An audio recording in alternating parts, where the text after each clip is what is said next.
نحمده ونصلي ونسلم على رسوله الكريم اما بعد فاعوذ باللہ من الشیطان الرجیم بسم اللہ الرحمن الرحیم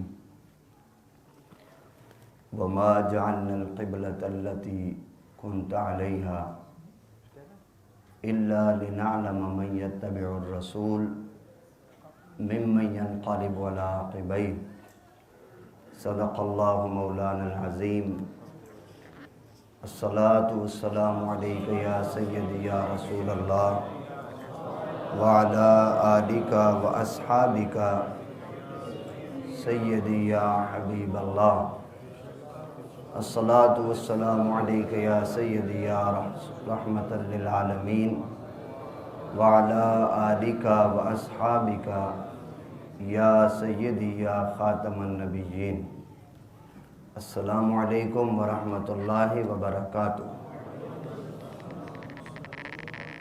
بحمدہ تعالی اللہ رب العزت کا لاکھ لاکھ شکر ہے، احسان عظیم ہے۔ اس عظیم مقدس ذات نے ہمیں اپنے دربار میں دین سیکھنے سکھانے کا موقع عطا فرمایا۔ دعا ہے اللہ تعالی ہمارا یہ وقت ہماری قبروں کا سامان بنا دے۔ قبلہ بابا جی سرکار رحمۃ اللہ علیہ کے مزار پہ مزید رحمتیں فرمائے، اور آپ کا جو یہ مشن ہے حقیقت میں یہ اللہ اور اس کے رسول صلی اللہ علیہ وسلم کا ہی مشن ہے۔ اللہ تعالیٰ اس میں برکت عطا فرمائے۔ اتباع رسول یعنی نبی کریم صلی اللہ علیہ وسلم کی پیروی، آپ کی عادت مبارک کی کامل نقل اتارنا، یہ اسلام کا حصہ ہے، بلکہ اسی کو ہی اسلام کہا جاتا ہے کہ ہم اپنا کردار، اپنا رویہ، اپنا حلیہ، اپنے معاملات نبی کریم صلی اللہ علیہ وسلم کے معاملات جیسے ہی رکھیں۔ اللہ رب العزت نے قرآن مجید میں سب سے پہلے یہی جو صفات بیان فرمائیں، فرمایا الذین یؤمنون بالغیب، مجھے تم نے غیب پر ایمان لایا، میں نے تمہارے سامنے نہیں آنا۔ پھر یا اللہ ہم کس طرح دیکھیں گے کہ تیری منشا کیا ہے، اور اس منشا پر ہم چل کے ہم تجھے راضی کر سکیں؟ تو فرمایا کہ میں اپنی منشا تمہیں بتانے کے لیے ایک نمونہ تم میں اتار رہا ہوں۔ وہ نمونہ لقد کان لکم فی رسول اللہ اسوۃ حسنہ، اپنے حبیب کو تم میں بھیج رہا ہوں، اور میں تمہاری ذمہ داری لگا رہا ہوں۔ میں یہ چاہتا ہوں کہ جس طرح یہ ہیں اسی طرح تم بن جاؤ۔ جب تم اسی طرح بن جاؤ گے تو میری منشا پوری ہو جائے گی۔ اور نمونہ کس کو کہا جاتا ہے؟ نمونہ کہا جاتا ہے جس کو سامنے رکھ کے اس کی نقل اتاری جائے، جس کو سامنے رکھ کے اس کی نقل اتاری جائے اسے نمونہ کہا جاتا ہے۔ اللہ رب العزت نے جنہیں نمونہ پسند فرما کے سب کے سامنے رکھ دیا وہ نبی کریم صلی اللہ علیہ وسلم کی ذات مبارک ہے۔ پھر جس کو نمونہ بنا کے رکھا، اگر اس میں کوئی غلطی کا احتمال ہوتا، استغفر اللہ کوئی بھٹکنے بہکنے کا کوئی احتمال ہوتا، انہیں نمونہ نہ بنایا جاتا۔ اللہ رب العزت نے انہیں نمونہ بنایا اور پھر انہیں معصوم بنایا، معصوم عن الخطا بنایا، اور پھر فرمایا کہ جس کو میں نمونہ بنا رہا ہوں وہ تو ایسے ہیں کہ وما ینطق عن الہوا، اپنی خواہش سے بولتے ہی نہیں ہیں، وہ وہی بولتے ہیں ان ہوا الا وحی یوحی، جو ان کی طرف وحی کی جاتی ہے۔ تو جب وہ ان کا رویہ، ان کا کردار، ان کا حلیہ، ان کا بولنا سبھی کچھ میرے طرف سے ہے، تو میں بھی یہی چاہتا ہوں کہ تم انہی جیسے ہی ہو جاؤ، اور پھر یقین رکھو کہ جو کچھ یہاں سے بولا اور دیکھا جا رہا ہے وہ حقیقت میں وہی ہے جو ڈائریکٹ اللہ کی طرف سے ہدایات آ رہی ہیں۔ تو جس نے مخلوق کو بنایا ہے، مخلوق کی ضرورتیں وہی بہتر جانتا ہے کہ نہیں جانتا؟ مخلوق کی ضرورت کیا ہوگی، اس کی معیشت کیسی چلے گی، اس کے معاملات کیسے ہوں گے، اس کا معاشرہ کس طرح سے بنایا جائے گا، وہ انسان کی سبھی ضرورت کو بہتر جانتا ہے۔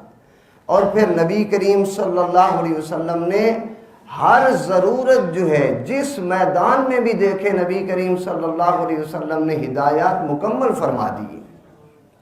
اتباع کا مطلب یہ ہے کہ جہاں نبی کریم صلی اللہ علیہ وسلم نے جانے کا حکم دیا ہے وہاں پہ تم غیر حاضر نہ ہو وہاں سے، اور جہاں پہ جانے سے منع کیا ہے وہاں تم دکھائی نہ دو۔ جہاں جانے کا حکم دیا ہے وہاں سے غیر حاضر نہ ہو، اور جہاں جانے سے منع کیا وہاں دکھائی نہ دیں۔ حقیقت میں اس کو اتباع کہا جاتا ہے۔ اور دیکھیں جو اللہ رب العزت نے فرمایا ہے، اللہ تعالیٰ کس طرح چاہتا ہے کہ میرے بندے میرے حبیب کی اتباع کریں۔ حضور صلی اللہ علیہ وسلم نماز پڑھا رہے ہیں، نماز پڑھاتے ہوئے آقا علیہ الصلوۃ والسلام کا چہرہ اس طرف ہے، یعنی قبلے کی بالکل مخالف سمت جو ہے اس طرف چہرہ ہے نبی کریم صلی اللہ علیہ وسلم کا نماز پڑھاتے ہوئے۔ بیت المقدس جو ہے ادھر نماز پڑھا رہے ہیں، اور دل میں یہ بات آتی ہے کہ بیت اللہ جو ہے وہ قبلہ ہونا چاہیے۔ آقا علیہ الصلوۃ والسلام نے یہ ارادہ کر کے آسمان کی طرف اپنا چہرہ مبارک اٹھایا، پھر چہرہ مبارک نیچے کیا، پھر اٹھایا، پھر نیچے کیا، پھر اٹھایا۔ اللہ رب العزت نے فرمایا اے حبیب قد نرى تقلب وجهك في السماء، آپ کا بار بار آسمان کی طرف اٹھتا چہرہ ہم دیکھ رہے ہیں۔ اجابت نے بڑھ کے گلے سے لگایا، بڑی ناز سے جب دعائے محمد، قد نرى تقلب وجهك في السماء، بار بار چہرہ اٹھنا ہم دیکھ رہے ہیں۔ اے حبیب آپ چاہتے کیا ہیں؟ قبلہ بدلنا ہے۔ فَلَنُوَلِّيَنَّكَ قِبْلَةً، ہم قبلہ بدل دیں گے۔ یا اللہ بدلہ تو جائے گا، کس طرف بدلے گا؟ فرمایا ترضاها، اے حبیب جدھر آپ کی رضا ہوگی قبلہ ادھر ہی بدل دیں گے۔ اعلیٰ حضرت فرماتے ہیں نا خدا کی رضا چاہتے ہیں دو عالم، خدا چاہتا ہے رضائے محمد۔ اے حبیب جدھر آپ چہرہ پھیر لوگے اسی کو ہم قبلہ بنا دیں گے۔ نبی کریم صلی اللہ علیہ وسلم نے دوران نماز اس طرف نماز پڑھا رہے تھے، تو جدھر امام نماز پڑھا رہا ہو کیا خیال ہے مقتدی اس کے آگے ہوتے ہیں یا پیچھے ہوتے ہیں؟ اگر وہاں پہ حضور نماز پڑھا رہے ہوں تو لامحالہ صحابہ کرام کی صفیں پیچھے ہوں گی۔ وہاں پہ قبلہ بدلنے کا حکم ہوا، نبی کریم صلی اللہ علیہ وسلم وہاں سے مڑے، مڑتے ہوئے صحابہ کرام کے بیچ میں سے گزر کر حضور اس طرف آ گئے۔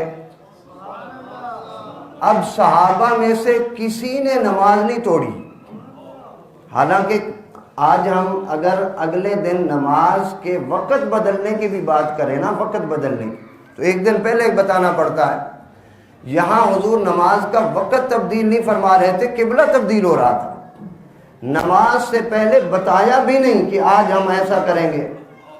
دوران نماز وہاں سے مڑے، نبی کریم صلی اللہ علیہ وسلم صحابہ کے بیچ میں سے گزر کر اس طرف آ گئے، ادھر آپ نے نماز اپنا چہرہ مبارک فرما کے نماز پڑھائی، صحابہ کرام نماز میں ہی پھر آئے۔ اللہ رب العزت نے جو بات ارشاد فرمائی دوسرے سپارے کا پہلا صفحہ ہے، پڑھ کے دیکھیں، ایمان کو بھی وجد آتا ہے۔ فرمایا اللہ رب العزت نے وَمَا جَعَلْنَا الْقِبْلَةَ الَّتِي كُنْتَ عَلَيْهَا إِلَّا لِنَعْلَمَ مَنْ يَتَّبِعُ الرَّسُولَ فرمایا کہ دوران نماز بتائے بغیر ہم نے قبلہ نماز کے اندر ہی کیوں بدلوایا؟ فرمایا اس لیے کہ میں دیکھوں کہ جب میرا حبیب مڑتا ہے کون کون ان کی اتباع میں مڑ آتا ہے۔ وَمَا جَعَلْنَا الْقِبْلَةَ الَّتِي كُنْتَ عَلَيْهَا إِلَّا لِنَعْلَمَ مَنْ يَتَّبِعُ الرَّسُولَ مِمَّنْ يَنْقَلِبُ عَلَىٰ عَقِبَيْهِ۔ وہاں اگلے الفاظ فرمایا اپنی ایڑیوں پر مڑ آتے ہیں تاکہ میں دیکھ لوں کہ اتنی اتباع میرے حبیب کی کون کرتا ہے۔ میں نے جو آپ کو نمونہ بنا کے اس دنیا میں بھیجا ہے اور آپ کو بھیجا اس لیے ہے کہ تم ان کی اتباع کرو، اور انہی کی شخصیت مجھے پسند ہے، انہی کا کردار مجھے پسند ہے، انہی کا رویہ مجھے پسند ہے، انہی والی معیشت اور معاشرت مجھے پسند ہے، انہی کا اقتصاد اور عسکری حالت مجھے پسند ہے۔ جب یہ سب کچھ پسند کر کے میں نے حبیب کو بھیج دیا ہے تو میں ضروری ہے کہ میرے حبیب کے دیے ہوئے طریقے پر تم چلو۔ وَمَا جَعَلْنَا الْقِبْلَةَ الَّتِي كُنْتَ عَلَيْهَا إِلَّا لِنَعْلَمَ مَنْ يَتَّبِعُ الرَّسُولَ۔ ایمان کس کو کہا جاتا ہے؟ جس کو ویسے اپنا لیڈر مان لیا جائے اس کی بات مانی جاتی ہے۔ جس کو ہم نے ایمان کا قبلہ مان لیا کیا ان کی بات نہیں مانیں گے؟ نبی کریم صلی اللہ علیہ وسلم نے ایک مرتبہ اعلان کیا جب اللہ رب العزت کی طرف سے اب اٹل فیصلہ آ گیا، انما الخمر والمیسر والانصاب والازلام رجس من عمل الشیطان فاجتنبوہ، یہ شراب جو ہے حرام ہو چکی ہے، اس سے تم بچ جاؤ۔ جب اٹل فیصلہ آ گیا صحابہ فرماتے ہیں جہاں مٹکے ہمارے اور ڈرم بھر کے رکھے ہوئے تھے، صحابہ نے یہ نہیں کہا کہ ان کو بیچ دیتے ہیں جو ایمان نہیں لے آئے، انہی کو دے دیتے ہیں، چلو ہمارے کام کی نہیں رہی ان کو کام آ جائے گی ان کو بیچ دیتے ہیں، نہیں۔ لیکن جب حضور نے منع فرمایا تو فرماتے ہیں گلیوں میں اس طرح شراب بہہ رہی تھی جس طرح پانی بہتا ہے، مٹکے اسی طرح سے الٹ دیے، ڈرم اسی طرح سے الٹ دیے۔ جب حضور نے منع فرمایا تو فوری طور پر اس کو الٹ دیا ہے۔ یعنی کامل اتباع نبی کریم صلی اللہ علیہ وسلم کی۔ حضرت عبداللہ بن مسعود رضی اللہ تعالیٰ عنہ فرماتے ہیں میں بازار میں بیٹھا ہوا تھا، ادھر سے اذان ہونے لگی، حضرت بلال رضی اللہ تعالیٰ عنہ نے اذان پڑھی تو فرماتے میں نے دیکھا صحابہ کرام نے اپنی دکانیں بند کی اور مسجد نبوی کی طرف یوں دوڑ رہے تھے جس طرح سے شام کو پرندے اپنے گھونسلوں کی طرف دوڑ رہے ہوتے ہیں، اڑ رہے ہوتے ہیں، یوں دوڑتے دوڑتے مسجد نبوی کی طرف آ رہے ہیں۔ جب میں نے دیکھا تو مجھے اللہ کی وہ جو قرآن مجید کی آیت ہے وہ یاد آئی، رجال اللہ تلہیہم تجارت ولا بیع عن ذکر اللہ واقام الصلاۃ، یہ وہ جماعت ہے کہ جن کی تجارت انہیں نماز سے نہیں روکتی۔ یہ تھی اتباع۔ جو ہی اللہ کی طرف سے بلاوا آ جائے فوری طور پر دکان بند، اللہ تعالیٰ کی طرف سے حکم آ جائے اپنے کام کو چھوڑ دے، فوری طور پر نبی کریم صلی اللہ علیہ وسلم کے حکم پر، اللہ تعالیٰ کے حکم پر فوری طور پر حاضر ہو جائے۔ حقیقت میں اس کو اتباع کہا جاتا ہے۔ حدیث مبارک ہے ابو داؤد شریف کی 4086، یہ حدیث مبارک ہے۔ دمشق کے ایک صحابی تھے حضرت سہیل ابن حنظلیہ، حنظلیہ رضی اللہ تعالیٰ عنہ، فرماتے ہیں کہ حضرت ابو دردہ رضی اللہ تعالیٰ عنہ ان کو جا کے اکثر راستے میں ملتے، چونکہ یہ بوڑھے صحابی تھے اور انہوں نے کچھ عمر نبی کریم صلی اللہ علیہ وسلم کے ساتھ گزاری تھی۔ حضرت ابو دردہ رضی اللہ تعالیٰ عنہ ان کے پاس جاتے اور انہیں آپ فرماتے کہ حضور صلی اللہ علیہ وسلم کی کوئی بات مجھے سناؤ، تو وہ روزانہ نبی کریم صلی اللہ علیہ وسلم کی کوئی نہ کوئی بات سنا دیتے۔ وہ ان کا راستہ حضرت ابو دردہ دیکھتے رہتے کہ جب یہاں سے گزرنے لگیں گے تو میں انہیں کہوں گا کہ حضور کی کوئی بات سنا دو مجھے۔ جب وہ وہاں سے گزرتے تو کوئی نہ کوئی بات پوچھ لیتے۔ ایک دن حضرت سہیل بن حنظلیہ رضی اللہ تعالیٰ عنہ گزر رہے تھے تو حضرت ابو دردہ نے کہا کہ مجھے حضور کی کوئی بات سنا دو۔ انہوں نے بتایا کہ نبی کریم صلی اللہ علیہ وسلم نے فرمایا خریم اسدی جو شخص ہے بہت ہی اچھا آدمی ہے، لیکن وہ اپنے بال بہت بڑے رکھتا ہے اور چادر اپنے ٹخنوں سے نیچے رکھتا ہے، اگر یہ نہ کرے تو وہ شخص اپنے اخلاق کا، کردار کا بہت ہی اچھا شخص ہے۔ حضرت ابو دردہ کو حضرت سہیل بن حنظلیہ رضی اللہ تعالیٰ نے بتایا کہ یہ بات کسی طرح خریم اسدی تک پہنچ گئی۔ جب اسے یہ بات پہنچی تو اس نے فوری طور پر چھری منگوائی، اپنے کانوں کی لووں کے نیچے جو بال تھے ان کو چھری سے کاٹ دیا، اور جو ٹخنوں سے نیچے شلوار تھی اس کو فوری طور پہ کاٹ دیا، تاکہ نبی کریم صلی اللہ علیہ وسلم نے جس چیز کو ناپسند فرمایا ہے وہ چیز فوری طور پر ختم ہو جائے۔ حضرت سیدنا عبداللہ ابن عمر رضی اللہ تعالیٰ عنہ آپ بات فرما رہے تھے، آپ نے فرمایا رخص فی الخروج لصلاۃ الغدوۃ والعشاء للنساء، آپ نے فرمایا کہ نبی کریم صلی اللہ علیہ وسلم نے فجر اور عشاء کی نمازوں کے لیے بھی خواتین کو جانے کی اجازت دی ہے۔ فقال رجل اذن یتخذونہ دغلا، آپ کا ایک بیٹا حضرت عبداللہ ابن عمر کا وہاں بیٹھا ہوا تھا، انہوں نے کہا کہ پھر تو یہ فتنہ ہوگا کہ جب خواتین راستے سے گزر رہی ہوں گی لوگ بری نظر سے دیکھیں گے، یہ تو پھر بہت زیادہ فتنے کی طرف بات جائے گی۔ تو حضرت عبداللہ ابن عمر رضی اللہ تعالیٰ نے فرمایا اخبرک عن رسول اللہ وتقول ھذا، میں تجھے کہتا ہوں کہ حضور نے یہ فرمایا اور تو اپنے تک اٹکل پچو لگا رہا ہے، اللہ کی قسم میں کبھی بھی تو اس سے بات نہیں کروں گا۔ یعنی اس چیز کی وضاحت بعد میں، وہ تو اپنی جگہ ہے، چاہیے کہ تم وضاحت پوچھو، اس چیز پر اٹیک کرنے کی بات نہ کرو۔ اسی طرح سے بخاری شریف کی 1472 حدیث مبارک ہے، حضرت حکیم بن حزام رضی اللہ تعالیٰ عنہ کو فرماتے ہیں کہ نبی کریم صلی اللہ علیہ وسلم نے فرمایا، انہوں نے آ کر ایک مرتبہ عرض کی حضور گھر کے معاملات بہت تنگ ہیں، آپ میرے ساتھ تعاون فرما دیں۔ نبی کریم صلی اللہ علیہ وسلم نے کچھ مال دے دیا، پھر دوسری مرتبہ بھی لے گئے، تیسری مرتبہ نبی کریم صلی اللہ علیہ وسلم نے ان کا تعاون فرماتے ہوئے ان کی تربیت بھی فرمائی۔ فرمایا حکیم بن حزام، سوال کرنے سے حاجت ختم نہیں ہوتی، سوال کرنے سے حاجت ختم نہیں ہوتی، لہذا تم اپنی محنت کرو اور اپنے معاملات چلایا کرو۔ فرماتے ہیں حضرت حکیم بن حزام کہ میں نے اس کے بعد کبھی بھی سوال نہیں کیا، حتیٰ کہ حضرت ابو بکر صدیق رضی اللہ تعالیٰ عنہ جب خلیفہ بنے تو آپ نے مجھے فرمایا حکیم بن حزام مجھ سے مال لے جاؤ، حضرت عمر نے فرمایا مجھ سے مال لے جاؤ، تو میں نے کہا کہ حضور نے مجھے سوال کرنے سے اور لینے سے منع کیا تھا۔ فرماتے اس کے بعد اللہ رب العزت نے مجھے اتنا دیا کہ مجھ سے سنبھالا ہی نہ جاتا تھا۔ اس کا مطلب اگر ہم سنت کے مطابق چلیں، دین کے مطابق ہم چلیں، تو ہماری یہ جتنی معیشت کی تباہی ہے ساری کی ساری ختم ہو سکتی ہے۔ ہمیں کیا ضرورت ہے مغرب کی طرف جانے کی؟ ہمیں کیا ضرورت ہے جہاں سے جن کی ہم نکالی کرنے کی کوشش کرتے ہیں؟ علامہ نے کہا تھا کہ یورپ کی غلامی پہ رضامند ہوا تو مجھ کو گلہ تجھ سے ہے، یورپ سے نہیں۔ اگر ہم ان کی تہذیب کو اپنائیں، اغیار کے افخار و تخیل کی گدائی، کیا تجھ کو نہیں خودی تک بھی رسائی؟ ان کے خیالات اور ان کی فکریں لینے کی کیا ضرورت ہے؟ تم اپنی تہذیب اپنے پاس رکھو، ہم نے باندھا ہے عہد وفا مدینے سے۔